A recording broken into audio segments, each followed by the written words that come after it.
వైశంపాయనుడు ఇలా చెప్పాడు.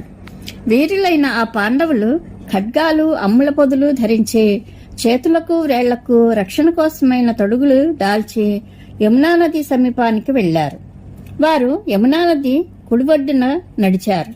అరణ్యవాసం ముగించి తమ రాజ్యం పొందాలనే కుతూహలంతో మహాబలులైన పాండవులు ధనుర్బాణాలు ధరించి గిరిదుర్గాల్లోనూ వనదుర్గాల్లోనూ నిలుస్తూ బస చేస్తూ మృగాలను వేటాడుతూ నడిచిపోతున్నారు.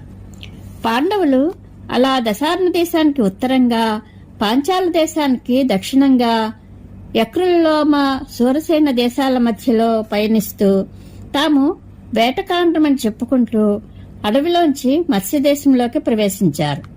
ధనుస్సులు కత్తులు ధరించి గడ్డాలు మీసాలు పెరిగి వివర్ణులై పాండవులు ఆ విరాటుని రాజ్యంలో ప్రవేశించారు. అప్పుడు ద్రౌపది ధర్మరాజుతో ఇలా అన్నది. చూడండి, ఎన్నో రకాల పంట పొలాలు, మధ్యలో వంటికాలి త్రోవలు కనబడుతున్నాయి. ఇక్కడికి దూరంగా విరాటుని రాజధాని ఉండాలి అని తోస్తోంది. నాకు చాలా బడలికగా ఉన్నది. ఈ రాత్రి ఇక్కడ బస చేద్దాం. అప్పుడు ధర్మరాజు ఇలా అన్నాడు. అర్జున, ఈరోజు అడవి నుండి బయటపడి విరాటుని రాజధానిలో బస చేద్దాం. ఉత్సహించి ద్రౌపదిని ఎత్తుకుని రా. వైశంపాయనుడు ఇలా అన్నాడు. వెంటనే అర్జునుడు భద్రగజంలాగా ఆమెనెత్తుకుని నగర సమీపానికి తీసుకుని వచ్చి దింపాడు. రాజధానికి వచ్చాక ధర్మరాజు అర్జునునితో ఇలా అన్నాడు. ఈ ఆయుధాలను ఎక్కడ భద్రపరిచి మనం పురప్రవేశం చేద్దాం? ఈ ఆయుధాలతో మనం నగరంలో ప్రవేశిస్తే ప్రజలకు భయం కలిగించిన వారం అవుతాం, సందేహం లేదు. ఈ నీ గాంధీవం చాలా ఘనమైనది, ప్రజలందరికీ తెలిసినది.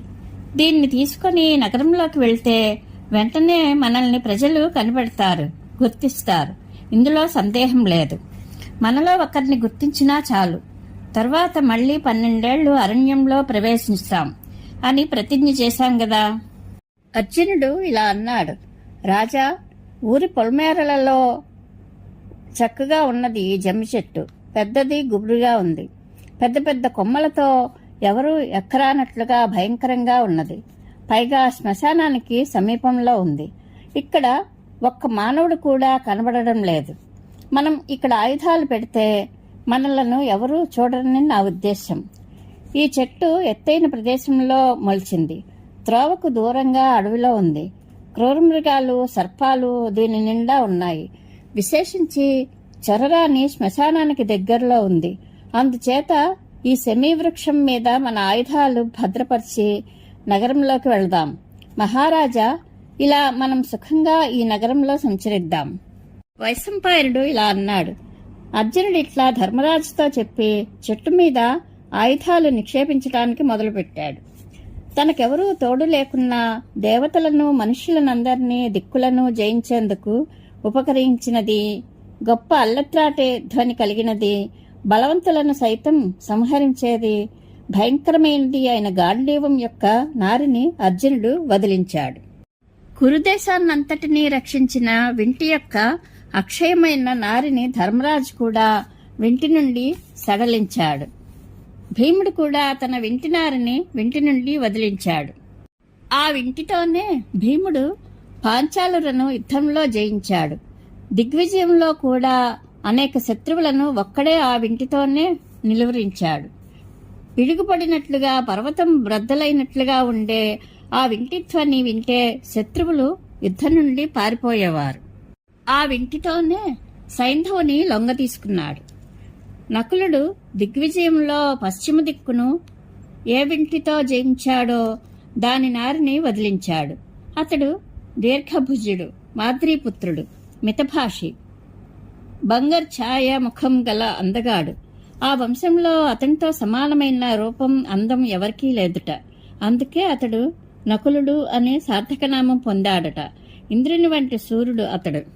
శాస్త్రానుసార వ్యవహర్త సహదేవుడు దిగ్విజయంలో దక్షిణ దిక్కును జయించిన తన వింటినారిని సడలించాడు. మెరిసే పొడవైన కత్తులను, సంపన్నములైన అమ్ముల పొదులను, చురకత్తులను కూడా ధనుస్సులతో కలిపి కట్టారు. వైశంపాయనుడు ఇలా అన్నాడు. ఆ తరువాత ధర్మరాజు నకులుని, వీరా నకులా, ఈ చెట్టు ఎక్కి ధనుస్సులన్నీ దీనిపై నిక్షేపించు అని ఆజ్ఞాపించాడు.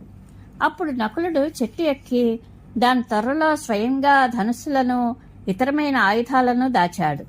అతనికి అవి దివ్య రూపాలు అనిపించాయి. అక్కడ వాన ఏటవాలుగా పడుతుంది, అందువల్ల ఆయుధాలు తడవవు. నకులుడు వాటిని గట్టి త్రాళ్లతో కట్టాడు. ఒక మృత శరీరాన్ని ఆ చెట్టుకు కట్టారు.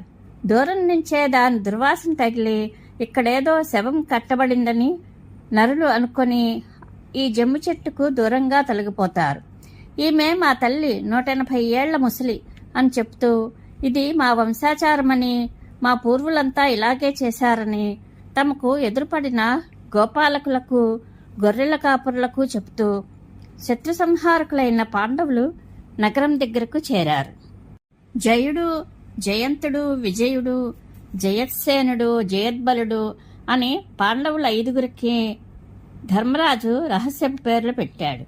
ఆ తరువాత వారు తమ ప్రతిజ్ఞానుసారం 13వ సంవత్సరం అజ్ఞాతవాసం పూర్తి చేయదలచి ఆ విరాట నగరంలో ప్రవేశించారు.